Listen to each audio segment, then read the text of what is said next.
mga pamangkin! This is Tita Kim and welcome to my YouTube channel. Ngayon, mapapakinggan ninyo ang isa sa mga storya mula sa Dear Tita Kim. But before anything else, please do subscribe and hit that notification bell para updated kayo araw-araw. Enjoy!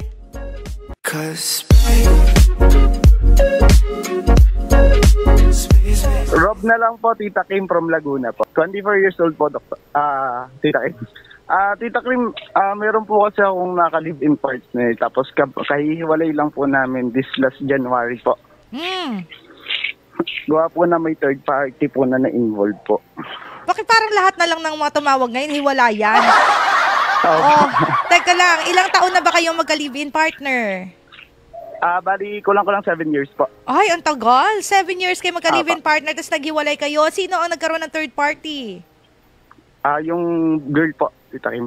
Paano siya nagkaroon ng live-in ng third party? Anong nangyari?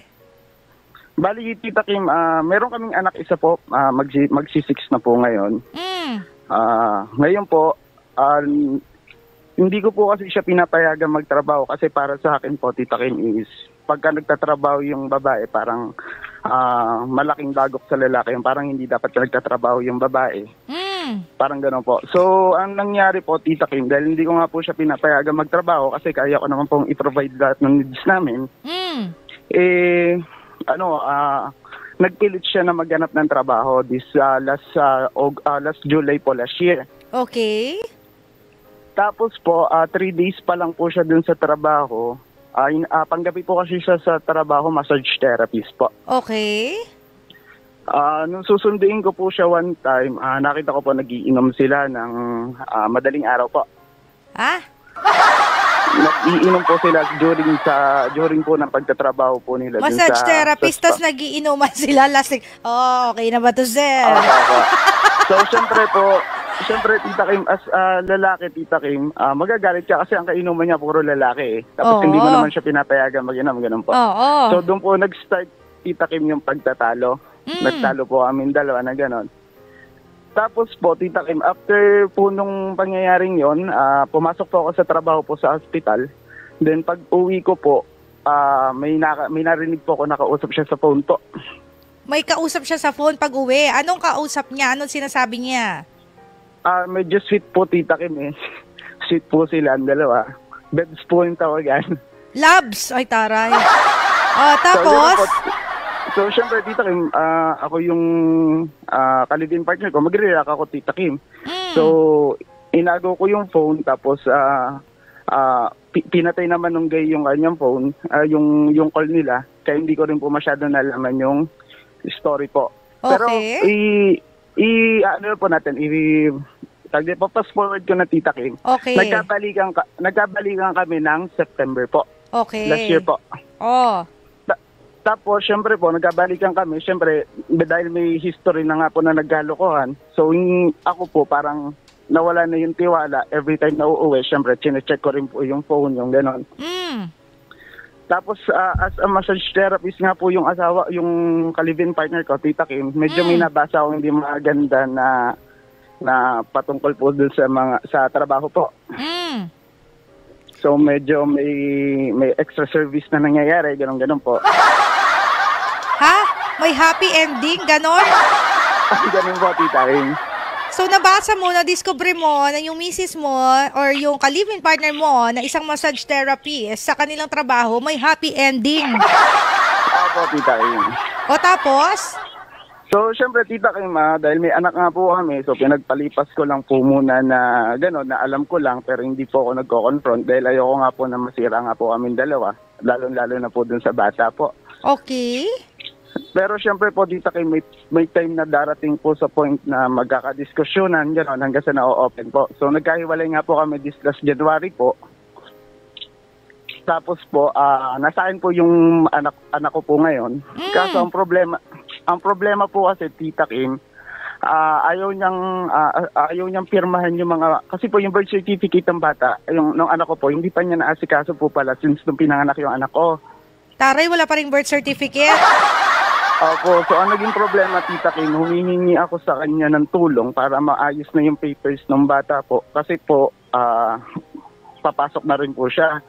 sa school. Oh. So ayun po, parang ayaw ibigay nung ka-live-in partner ko parang ayaw niyang i-claim na anak niya yung anak ko, Tita Kim.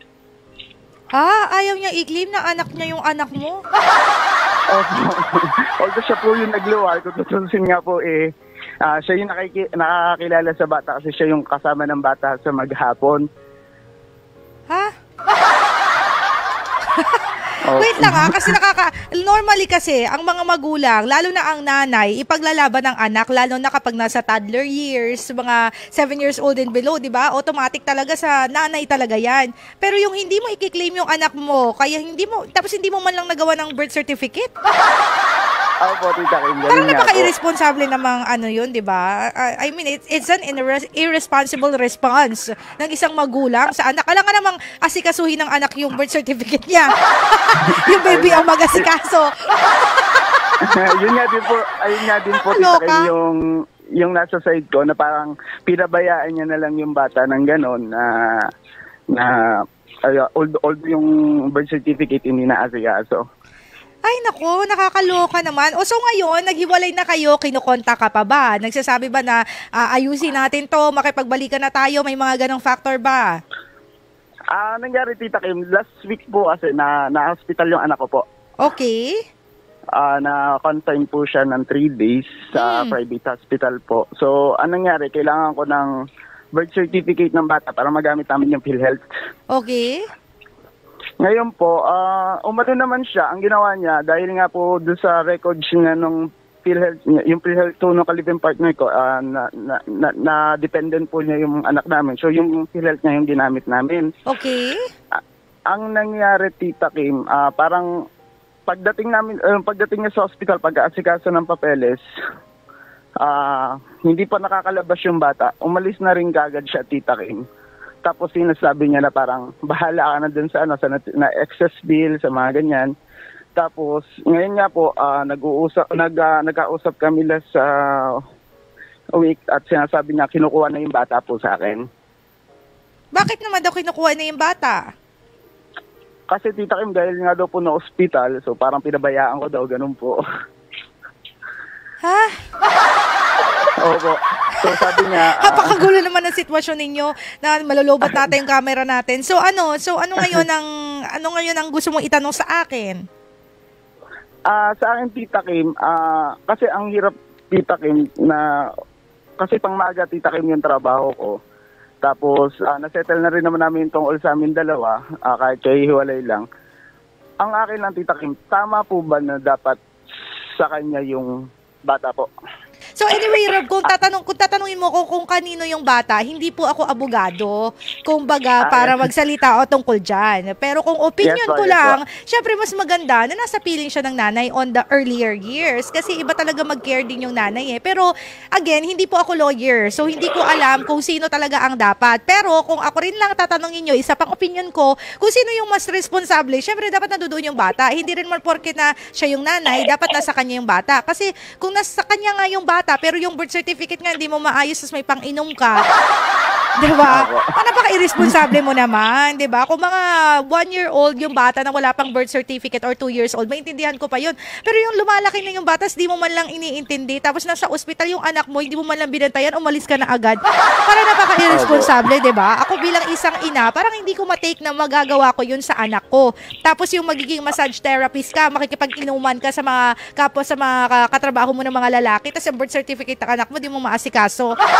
Diba? Napaka-irresponsible lang din naman ang ways na yon. Hindi ko alam kung ano yung mga pag-aaway ninyo, kung ano yung mga root ng hindi pagkakaunawaan ninyo, no? Pero base sa kwento mo kasi sa akin dito, maraming mga red flags yung live-in partner mo na baka nga talaga, it's a good thing na mag-separate ways na lang kayo. 'Di ba? Kasi although mahal natin yung tao, pero kapag may pamilya na, hindi pwede na pabanjing-banjing pa rin tayo sa buhay. Diba? So, lalo na ilang beses mo nang nahuli na may kausap na iba, tapos nag-massage therapist, may happy ending pa. Parang ano pa bang kailangan nating rason para ipagpatuloy ang isang relasyon? Oo, sabihin na nating mahal natin yung isang tao. Pero minsan isipin din natin kung yung pagmamahal natin sa isang tao, sapat na bang fuel yon para ipagpatuloy ang isang relasyon? Lalo na kapag may irresponsibility na. Kasi kapag irresponsible na sa buhay, lalong-lalo na kapag irresponsible sa anak, ang hirap nun, di ba? Kawawa naman yung magiging pamilya. Pero alam mo ito Kuya Rob sabihin ko lang sa'yo, alam mo, may factor na naiintindihan ko rin yung misis mo Kasi kahit pa kayo mga lalaki, kaya nyo talagang mag-provide. Sabihin na natin, ang laki ng sweldo nyo. Kaya nyo kaming palamunin 5 times a day. Sometimes there are also dreams in our hearts na gusto naming ma-accomplish. Minsan gusto namin na may mapatunayan din kami sa aming sarili. Minsan gusto rin namin na lumabas. Gusto rin namin magtrabaho. So minsan kapag ganun, sa mga asawa natin, pakikinggan din natin. Kasi katulad ko, hindi ko ma-imagine na mag-aalaga lang ako ng anak simula alas 8 hanggang alas 6 ng umaga. Diba? Parang hindi kasi ako yun Ako talaga, I need to work. Kasi that's who I am And I love to work. So may mga ganong tao na, mga babae na, they love to work. They cannot stay at home always kasi they love to work. Pero sa sitwasyon mo rin naman kasi talaga, parang ang daming pagkakamali Yun pa lang na nakikipag-inuman ka sa mga katrabaho na mo na lalaki, naiintindihan ko kung bakit ka magagalit. Kasi kung ako naman na nasa sitwasyon mo, magagalit din naman talaga ako. Diba? Kayo kasi mga babae kayo, kapag nakikipag-inuman kayo, makipag-inuman kayo sa asawa ninyo. Hindi kayo makikipag-inuman doon sa mga hindi ninyo asawa. Aloka kayo. Diba? Tapos kapag may nangyaring hindi maganda sa inyo, kapag na-rape kayo, kapag na-jaundice kayo, sisisihin ninyo yung mga lalaki. Sino ba nagsabing makipag-inuman kayo? Diba? Hindi ko naman sinasabi na kayo ang may kasalanan ng lahat. Siyempre, malaking factor yung may mga ginawa sa inyong kabalastugan. Pero in the very first place, hindi kasi yun mangyayari kung hindi tayo nakipag-inuman sa mga tao na hindi naman natin karelasyon. Diba? May asawa ka, pinapauwi ka ng asawa mo, sinusundo ka ng asawa mo, tapos madadat na niya, nakikipag-inuman ka sa mga lalaki na hindi mo naman jowa. Kapag nag-inuman na ang mga lalaki, alangan namang ihatid ka lang. Diba? Kapag may alak, may balak. Kaya naiintindihan ko ito si Rob, bakit siya magagalit. But anyway, to make this long story short is, siguro Rob, maintindihan ko kung ano man yung decision mo. Kung tatanungin mo ko kung kanino dapat ang bata, it's not for me to answer because I am not a lawyer. We need a lawyer to say that. Pero kung ako rin yung tatanungin mo sa sitwasyon ninyo, mas maganda na siguro na nag-separate way na lang kayo kesa naman na sikapin mong buo yung pamilya ninyo pero nag-cheat sa iyo yung asawa mo, nakikipag-inuman sa iba, tas may mga ginagawang mga kabalastugan. 'Di ba? Alam nyo, ito patunay lang talaga na hindi lang mga lalaki ang mga cheater. Marami na rin talagang mga babaeng cheater ngayon. Diba? Hindi porke may nasirang relasyon, lalaki na agad ang may kasalanan.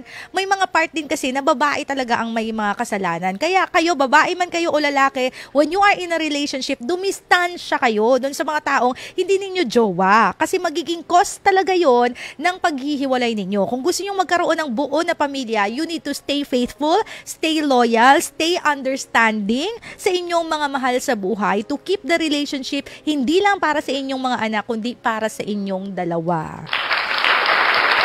Alright? Thank you for watching. Again, don't forget to subscribe dito sa aking YouTube channel and follow me on my social media accounts.